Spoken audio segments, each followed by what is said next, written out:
2 aos Coríntios, capítulo 3. Eu tenho falado justamente sobre essa questão de relacionamento com Deus. Nossos discípulos, nós como os discipuladores, nós precisamos ensinar aos nossos discípulos um verdadeiro relacionamento. Mas não um relacionamento baseado no medo, na dor, naquela coisa de que, olha, se você não fizer assim, as coisas vão dar errado para você. E amedrontam os discípulos. E nós precisamos ter uma geração livre desse peso que é trazido pelas igrejas, muitas das vezes, porque tem medo das pessoas entenderem a verdade sobre a nova aliança, que a nova aliança não é baseado mais na lei, e sim na graça de Deus. Tenho dito sobre a lagarta, ela não precisa de um milagre para ela virar borboleta.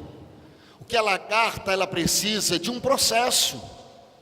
Os nossos discípulos, eles não precisam serem transformados da noite para o dia. A salvação é imediata, claro.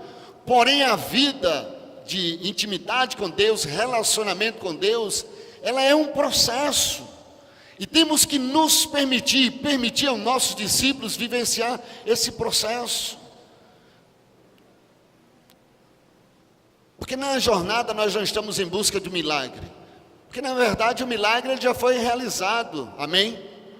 Que precisamos realmente aprender é processo. E aqui Paulo, ele mostra através de comparações, ele mostra os processos.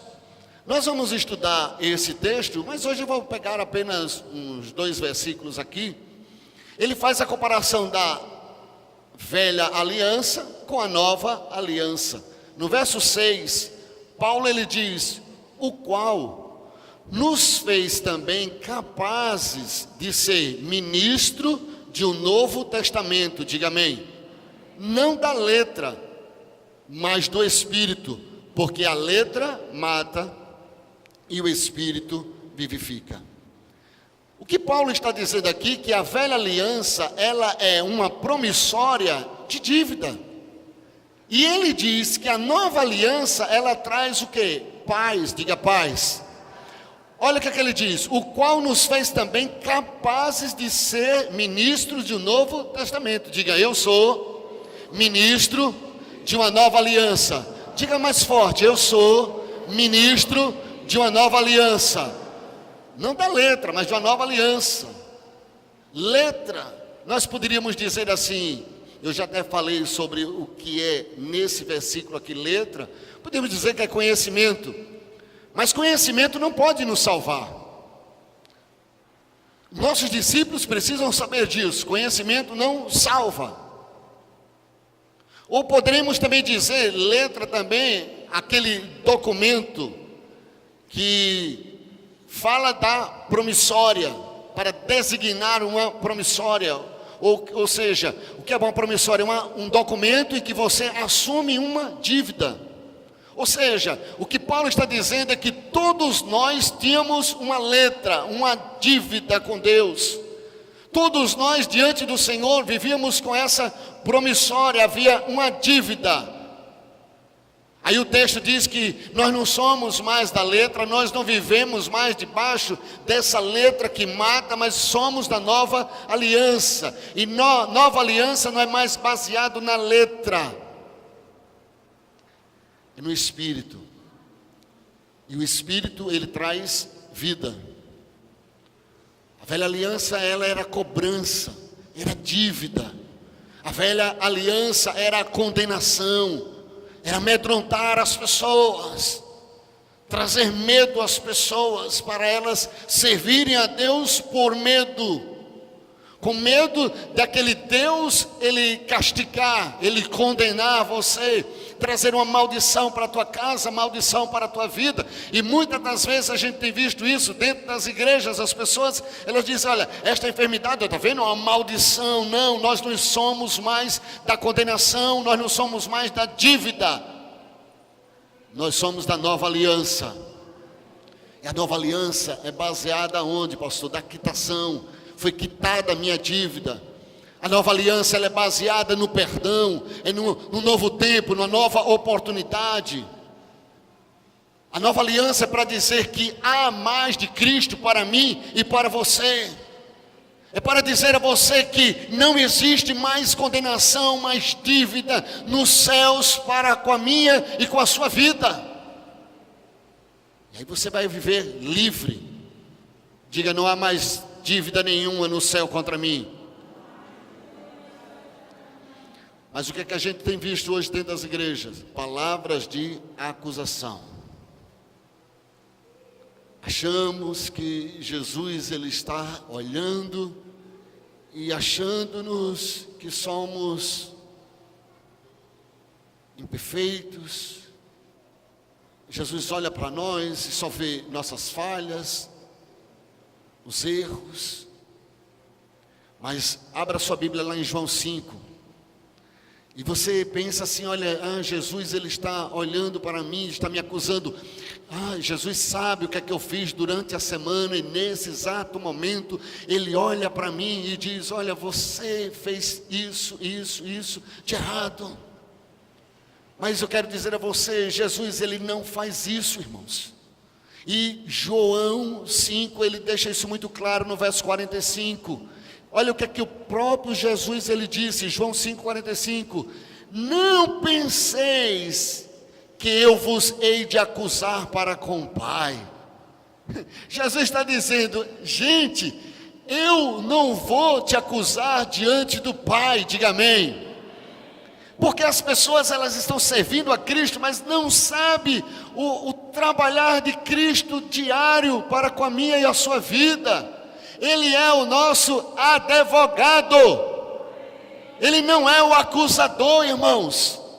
Mas muitos dentro das igrejas estão vivendo amedrontados, com medo, pensando que ele está servindo um Deus, que o Senhor Jesus Cristo está no trono, apenas olhando os seus erros, suas falhas e te acusando. Não, ele disse, eu não hei de acusar para com o Pai. Eu não vou te acusar. Jesus ele não acusa ninguém. Diga, ele é meu advogado. Aí ele diz, há um que vos acusa. Quem é? Quem é? Moisés representa o quê? A lei. Elias representa o quê? Os profetas. Então ele diz, espera aí, eu não acuso não, mas há um que acusa, Moisés. Mas não era Moisés, a pessoa Moisés, era a lei. Ele diz, realmente a lei te acusa. E a lei que eles esperavam, em que vós esperais. Jesus ele está dizendo claramente, quem vos acusa, quem vos condena, é a lei. Quem é que diz que você passou no semáforo de forma errada? A lei. Se passou no vermelho, a lei diz, vai te acusar.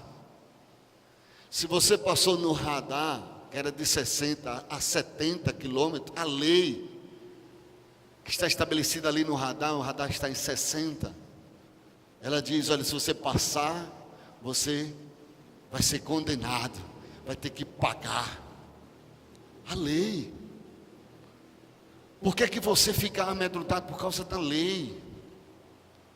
Aí Jesus disse, olha, não, eu não vou acusar ninguém diante do Pai.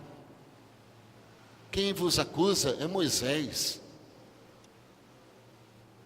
em quem vós esperais. Então essa mistura que tem causado um problema enorme dentro do meio evangélico. Diga, eu sou salvo pela graça.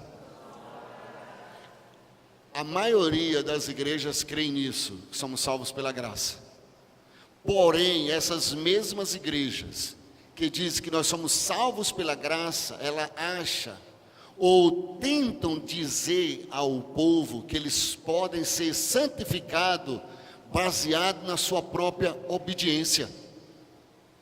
Ele diz, olha, você é salvo pela graça, mas para você se aproximar de Deus, você tem que jejuar, você tem que ler a Bíblia, você tem que orar 3 vezes ao dia, você tem que ir ao encontro, que é tremendo, você tem que ir a um reencontro que é sobrenatural, você tem que fazer algumas coisas, alguns processos você tem que fazer para que você alcance a sua santificação. Não, irmãos. Eu sou salvo pela graça e serei santificado através do Espírito Santo que habita dentro de mim. Eu serei transformado pela palavra de Deus que habita em mim. Amém? É disso que nós precisamos. Para que você não fique tentando se esforçar a ser um bom filho, uma boa mãe, um bom pai, um bom pastor, um bom discípulo. Não, você já tem o Espírito Santo dentro de você. Se permita para que esse Espírito tenha liberdade para agir e transformar a tua vida diariamente. Então, você...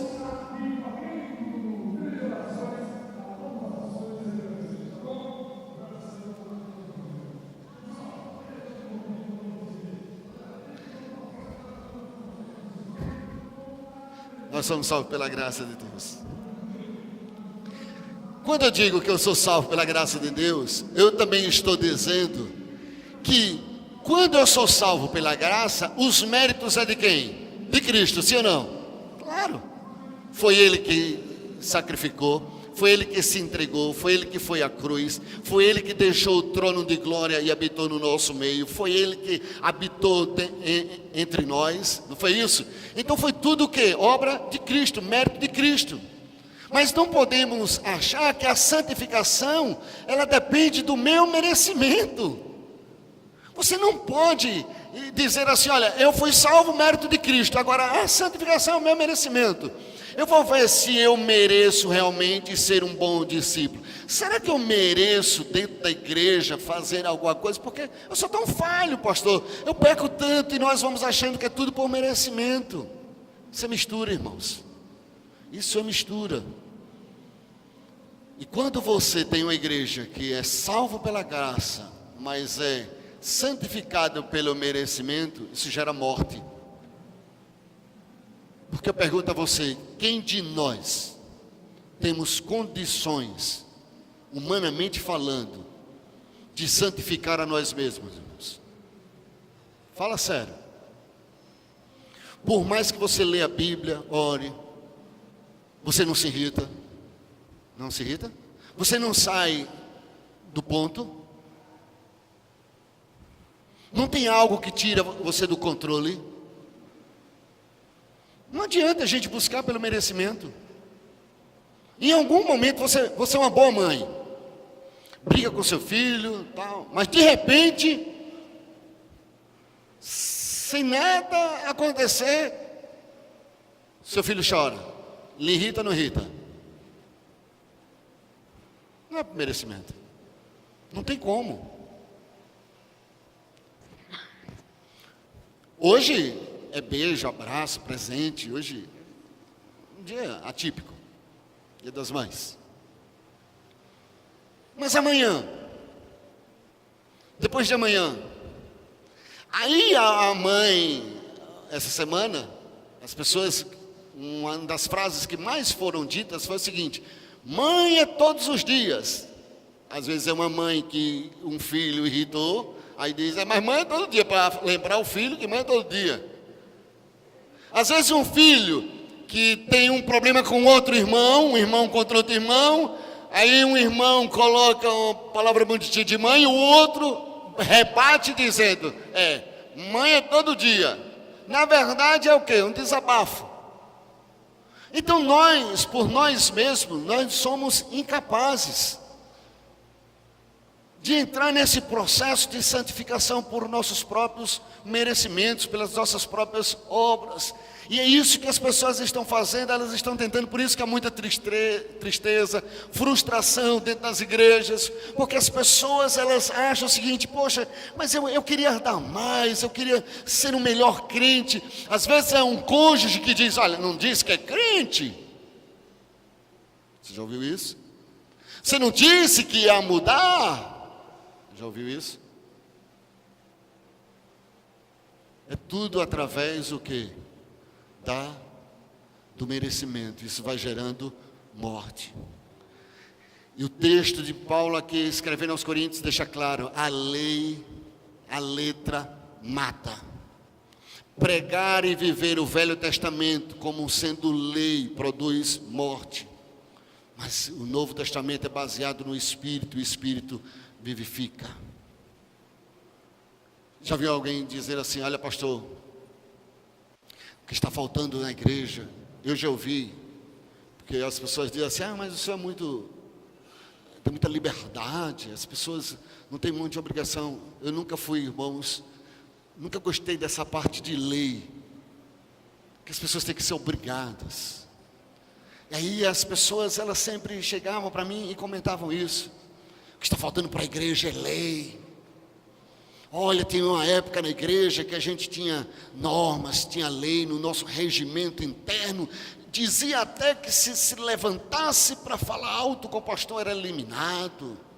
O que está faltando é lei, pastor. Olha, pastor, os irmãos não estão vivendo em santidade porque está faltando mais lei. A igreja, ela teria que ter mais normas mesmo. Então, meu filho, quando você ouvir esse tipo de questionamento, lembre-se sempre: a letra mata. A única coisa que pode gerar vida, a única coisa que pode gerar vida é o Espírito. Não pense que se nós colocarmos regras, leis, olha, você vai ter que cantar com vestido, você vai ter que não usar brinco, você vai ter que pregar com terno e gravata, você vai ter que estar na recepção com vestido até lá embaixo. Se colocarmos essas regras, olha, a igreja vai ser perfeita. Não, a única coisa que pode transformar a igreja do Senhor Jesus Cristo é o Espírito de vida. Só o Espírito vivifica. Só o Espírito pode transformar uma pessoa. Lei não transforma. Lei não transforma prostituta em uma pessoa boa. Lei não transforma santo em arcanjo. Lei não transforma. Só o Espírito que pode vivificar. Por isso que o cristianismo ele é diferente.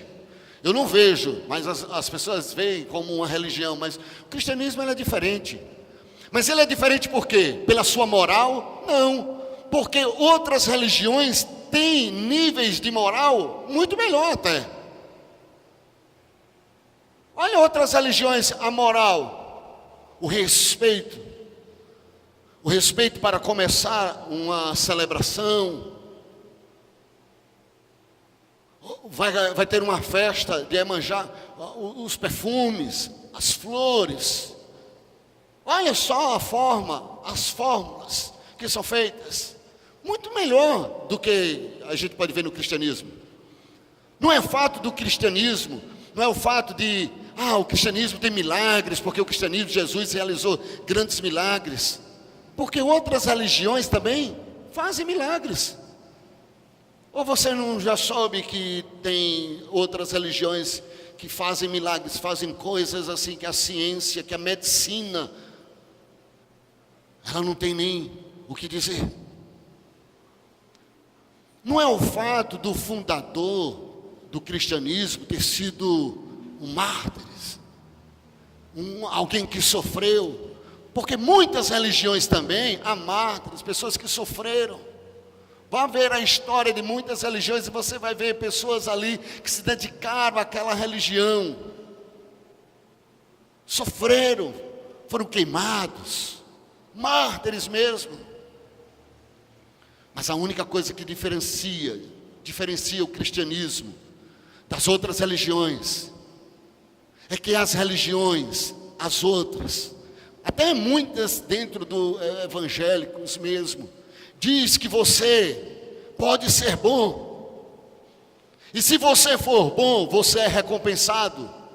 Dentro das igrejas mesmo, tem muitas igrejas que dizem, porque você é bom, você pode ser bispo, você pode ser pastor, pode ser apóstolo, você pode ser diácono. Você pode trabalhar na organização da igreja. Por quê? Porque você é um cara bom, você é uma pessoa boa. Então as religiões muitas das vezes ensinam isso, porque você é bom, você é recompensado. E se você é mau nessas religiões, você é punido, você fica no banco, Você nunca é promovido nessas igrejas que tem promoções de pessoas, de personalidades. Você nunca vai alcançar ser um pastor, ser um evangelista, ser um ganhador de alma, ser um líder de célula. Você nunca vai com esse mau comportamento seu. Então você é punido nessas igrejas. Mas o cristianismo, ele subverte essa ordem. O cristianismo, ele diz que onde abundou o pecado, superabundou a graça de Deus. Amém? Em outras palavras, irmãos, o cristianismo, ela é a única, eu posso dizer assim, uma organização, a única, em todo o universo, que para se qualificar, para entrar, tem que estar declarado, está desqualificado. É a única.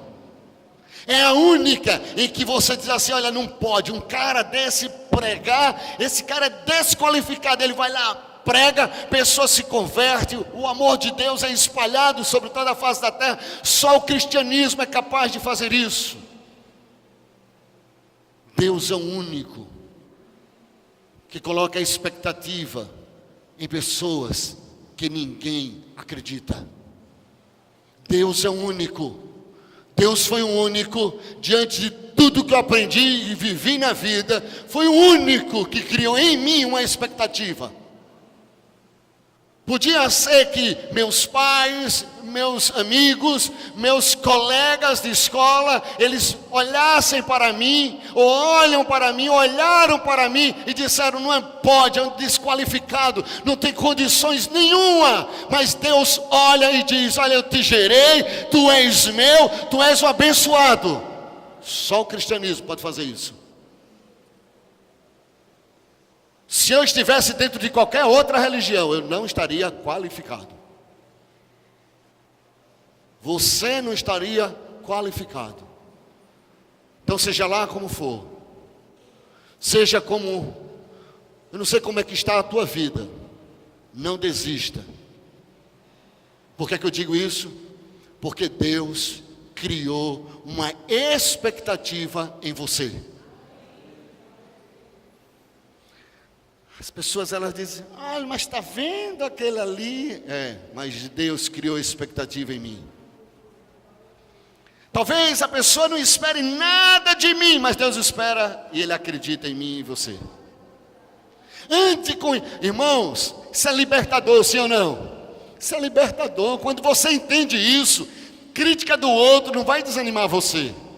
Uma enfermidade vem e não vai desanimar você. As coisas estão erradas em muitos setores da vida, você não vai desanimar, porque você sabe, Deus criou uma expectativa para com a minha vida. Eu quero te libertar, amém? Eu quero que essa igreja seja livre, irmãos. Eu quero que cada membro dentro dessa igreja, cada pessoa que possa ouvir a palavra de Deus, ela seja livre. Você não está mais debaixo da maldição da lei, você está na graça do Senhor Jesus Cristo. Ande dessa forma e você vai sentir diferente. As pessoas, elas vão estar até sorrindo de você. Jesus, um dia ele curou uma menina que estava morta. Talita é o nome dela. Aí Jesus diz, quando Jesus chega na casa, Jesus vai chegando, aí o que é que dizem as pessoas? Ela morreu. Aí Jesus disse o quê? Ela dorme. O que foi que aconteceu com as pessoas quando Jesus disse que dorme? Riam. Tolinho. Jesus dizendo, a menina não morreu, apenas dorme. Talita come, levanta. E as pessoas riram de Jesus. Mas ali estava a expectativa de Deus. As pessoas podem rir de você. As pessoas podem olhar para você com desdém. Mas Deus criou uma expectativa em você. Entender isso é viver em paz, irmãos. Eu não sei se você entende essa dimensão que eu quero ensinar à igreja. Eu quero que a igreja aprenda a viver em paz. Hoje à noite nós vamos falar sobre frustração. Jesus em muitos momentos se frustrou. As pessoas hoje, elas andam batidas, desanimadas, porque criaram uma expectativa nelas. E como não alcançou isso, se frustra, se abate, desanima. Você criou o seu bebê, aquele bebezinho que você balançava no colo, colocava no seio, e de repente ele cresceu, desenvolveu, e de repente ele não liga para você e você se abate, desanima. Mas por quê? Porque você não entende ainda o verdadeiro amor de Deus. Não conhecemos muito da graça de Deus, só conhecemos da lei. Mas quando você entender sobre a graça de Deus, meu irmão, o que dizem de você, não terá problema nenhum, irmãos. Porque você sabe, o meu Deus, a quem eu sirvo, aquele que esteve comigo hoje à noite, olha que coisa maravilhosa. Isso é Paulo preso, dizendo, há homens livres. Isso é viver debaixo da graça, irmãos. É você ter a certeza que Deus, Ele é com você. Então, se você é bom, perfeito, não tem vaga para você. Mas se você é um desqualificado, porque só os desqualificados estão qualificados. O cristianismo é isso. Não é loucura?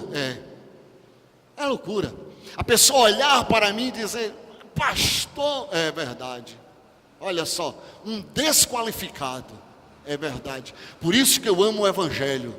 Porque o Evangelho me proporcionou isso, a um desqualificado como eu, me tornar qualificado em Cristo Jesus. Aleluia.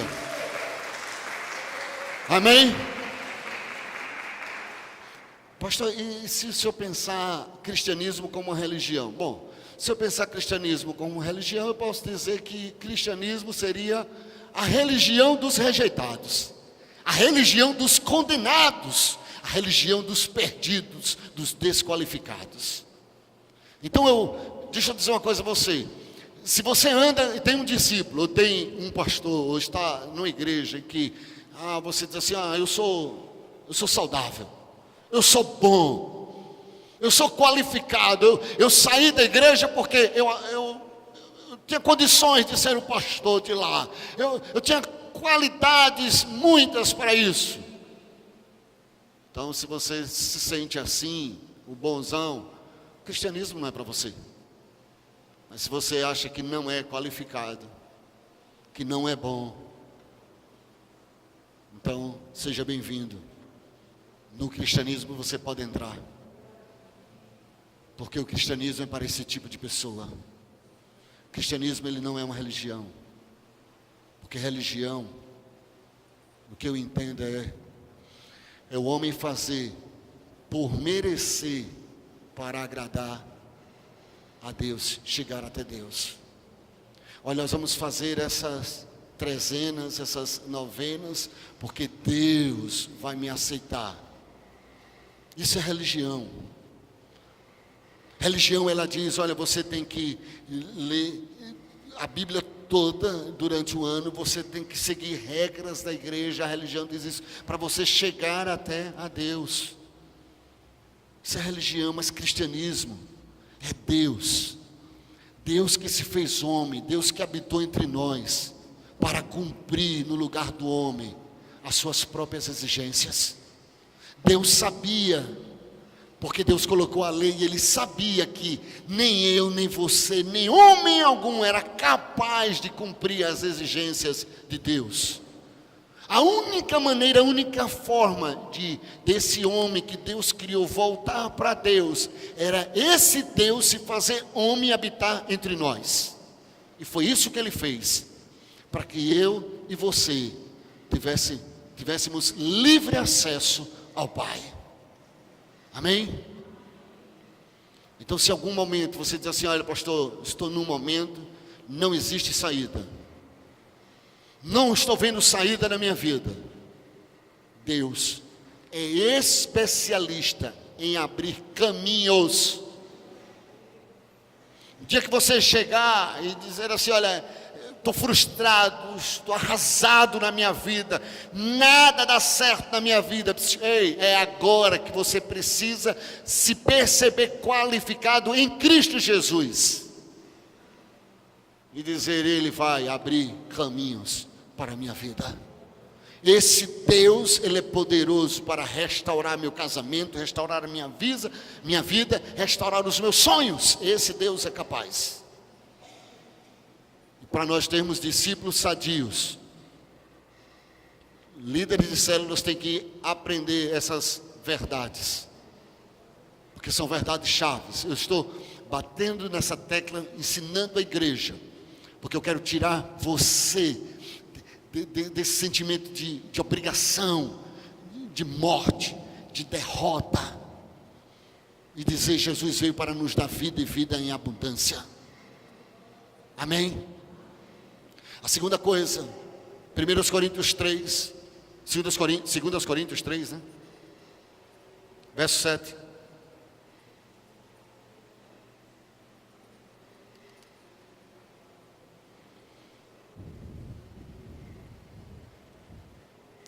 Paulo, ele diz aqui categoricamente: a velha aliança sempre resulta em morte, mas a nova aliança, ministério do Espírito.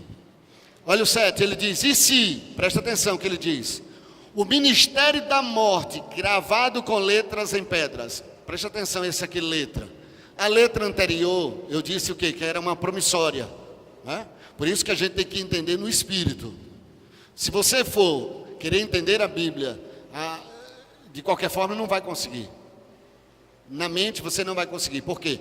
No verso 6 ele fala da letra, mas a letra do verso 6 você pode olhar que é uma promissória. Essa daqui, que letra é essa? A letra A, B, C, D, F. É a letra mesmo. Foi aquela que foi escrita na pedra, os 10 mandamentos. Ok? Dá para entender o 6 e o 7. Okay? Aí ele diz, o ministério da morte, gravado com letras em pedras, veio em glória. Ou seja, o ministério que foi gravado em pedras, foi a lei o quê? Que Deus deu a Moisés. E Paulo chama esse ministério de morte. Não é para ir para o inferno. Porque às vezes a gente diz assim, ah não, então quem segue vai para o inferno. Não, mas você não vai conseguir fluir nas coisas de Deus. Aí é diferente. Ele diz, olha, esse ministério da lei, ele não ajudará em nada você fluir no Espírito, nas coisas de Deus. E aí você vai se tornar o quê? Um crente atrofiado, seco. Irmãos, um crente da lei é terrível. Um crente da lei, você diz assim, olha, vamos ter uma confraternização. A igreja não é feita para isso. Um crente da lei, ele diz, olha, amanhã nós vamos para o parque, que nós vamos ter um piquenique. Coisa do diabo. Terrível crente da lei. O cara é seco. Abraça o seu irmão. Para que tanto abraço na igreja? Diga ao seu irmão que ele é abençoado. Não precisa dizer isso na igreja. É terrível, o crente da lei é terrível. O crente da lei, o pastor prega, ele resmunga. É crente da lei. É tudo dele, é baixo da lei. Aí ele pega um texto bíblico e diz, mas a Bíblia diz isso. É triste, irmãos. Fica um crente totalmente atrofiado, seco, sem vida. Vamos cantar, irmãos, vamos bater palma. Não sei para que esse negócio de bater palma. O crente da lei é terrível, irmãos. É atrofiado. Está todo mundo se alegrando, ele está aqui, santo. Levante as mãos santas. O crente da lei não é fácil não, irmãos. Totalmente atrofiado. O crente da lei, ele não aceita de forma alguma um Davi, um rei, vim dançando. Não pode. Como é que vamos aturar isso? É por isso que a mulher, Milca olhou e disse, dançando. Então ele não vive no Espírito, ele não tem alegria. Aí o irmão dá glória, aleluia. Igreja barulhenta. Para que esse barulho todo? E tem mais. Aí o crente da lei, o irmão diz: aleluia, glória a Deus. Quer se fazer de santo melhor do que os outros. O crente da lei é atrofiado, é seco. Ele seca a si, seca o ambiente, seca as pessoas do lado, seca tudo. Aí Paulo ele está dizendo: olha, meu amigo, a letra, ela mata, ela não tem vida. Ao invés de uma árvore plantada junto à corrente de águas, o crente da lei, ele se torna o quê? Um arbusto solitário no deserto. Oh, só eu que fiquei, só a minha igreja que é santa, só eu que sou perfeito, sozinho no deserto. Mas nós somos chamados para quê? Sermos árvores plantadas junto à corrente de águas, que ao seu tempo dá o seu fruto. Aleluia. É assim que Deus quer em mim e você. A nova aliança me proporcionou isso, uma nova vida em Cristo Jesus. Eu posso me alegrar, eu posso celebrar, eu posso pular, eu posso dar glória a Deus, eu posso todas as coisas naquele que me fortalece. Aí ele diz: veio em glória, se revestiu de glória, a ponto de os filhos de Israel não podiam fitar os olhos na face de Moisés, por causa da glória do seu rosto, a qual era transitória. Como não será de maior glória o ministério do Espírito? Então volto a dizer, na lei, tudo depende do homem, tudo depende da obediência do homem. A graça, tudo depende de Jesus e da obra que ele realizou na cruz do Calvário, amém?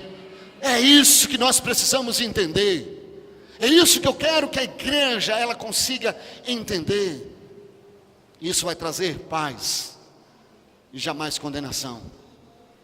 Na lei, você vai tocar em alguma coisa imunda, e o que é que acontece na lei? Quando você toca num defunto, você torna-se imundo, sim ou não? Não é verdade? Olha lá no Velho Testamento, se você tocar no defunto, você fica impuro. Se você tocar no leproso, você fica impuro. Na lei é assim, tudo que você toca se torna impuro. Isso é lei, irmãos. Mas como é a graça? Jesus ele fala, Jesus ele desce do monte, e aí tem um leproso, e o leproso diz, Jesus pergunta: o que queres que eu te faça? Ele disse: seja curado. Ele disse: ser curado. Ele foi curado, ou seja, ele cura o leproso, mas a lepra não topa em Jesus, porque a graça de Deus, ela é capaz disso, irmãos. Eu posso andar com a prostituta, eu posso andar com a pessoa perdida, eu posso andar com o macumbeiro, a macumba não topa em mim, a prostituição não topa em mim, porque a graça, ela faz isso. Eu não me torno imundo porque toquei em algo, não, mas aquilo que eu toquei é santificado. Você não precisa ter medo do seu discípulo. Porque o discípulo é isso e aquilo. Não, o discípulo tem que fazer primeiro isso, fazer primeiro aquilo. Não, leva a vida de Deus na vida da tua célula. Leva a vida de Deus no teu discípulo, e ele será transformado pelo poder de Deus. É isso que a graça ela manifesta, irmãos. Jesus é a graça de Deus que chegou a nós.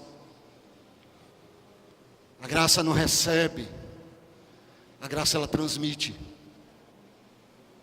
Você tem que transmitir. Não vou receber na minha casa só as pessoas boas. Não vou receber no meu convívio só pessoas perfeitas. Não, a graça transmite. Mesmo você vivendo no mundo pervertido, no mundo mau, ou em relacionamentos de pessoas pervertidas, mas você pode, com a graça de Deus na tua vida, transformar aquele lugar. Nós podemos em cada célula transformar o lugar. As pessoas elas podem olhar para a tua rua e dizer: olha, minha rua não presta, a rua tem bandido, a rua tem drogas, tem tráfico de drogas, mas agora tem um crente do Senhor Jesus Cristo, e eu estou aqui, porque a graça ela transforma o lugar que nós estamos. Leve a graça de Deus para a tua casa, para a tua rua, para a tua família. Leve a graça de Deus, e nós vamos ver pessoas, cidades sendo transformadas. Sabe por que as pessoas elas não querem o evangelho? Porque se tornou chato. Venha, porque nós somos perfeitos, nós somos melhores do que você, eu sou mais santo do que você. Não, nós não somos melhores do que ninguém. É porque a graça de Deus que habita em nós, ela faz coisas tremendas. É isso que Jesus fazia. Então, se você tem um colega envolvido no ocultismo, nas drogas, vai lá, dá um abraço nele, fala que ele é amado de Deus, diz o quanto Deus ama ele. Ele vai sentir algo diferente, irmãos. Ao invés de a gente ficar apostando que quem está nas drogas não tem solução, quem está na prostituição não tem solução, que nós somos os melhores, nós não somos coisa nenhuma. Nós somos um canal da graça de Deus às pessoas. Não fique verificando o tamanho do pecado das pessoas. Parece que crente hoje, ele anda com um detector para saber o tamanho do pecado. Rapaz, você está andando com aquele cara, olha, aquele cara, ele é traficante de drogas. Olha, você está andando com aquele cara é macumbeiro. Olha, está andando com aquele cara é prostituto, ela é prostituta. E nós ficamos, parece com um detector, para ver o tamanho do pecado. Não, verifique o tamanho daquele que está em você. Por isso que Paulo diz, maior é o que está em mim do que o que está no mundo. Ele não disse isso para se sentir melhor do que as pessoas que estão no mundo, não. Ele disse isso para que as pessoas entendessem o seguinte, que eles poderiam sim ser alcançados pela graça. Porque Paulo, que era Saulo, ele sabia o tamanho da graça que foi manifesto na vida dele. O tamanho do teu Deus é enorme, irmãos. Então vá para o lugar onde as pessoas, elas precisam de luz. Amém? Diga, eu sou luz. Lembre-se, insetos não atacam lâmpadas apagadas. Apaga a lâmpada e você vai ver se o inseto fica lá na lâmpada batendo. Não fica. Agora acenda a lâmpada para você ver. Ele fica lá. Quando você apaga, ele vem para onde? Vem para você. Então os insetos, eles não atacam lâmpadas apagadas, é lâmpadas acesas. E se você está sendo atacado, louvado seja Deus, porque é uma luz brilhando em você.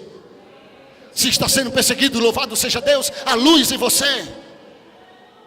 Não somos chamados para um ministério de condenação, é ministério de vida, de luz. Eleva a vida a todos, sem condenação.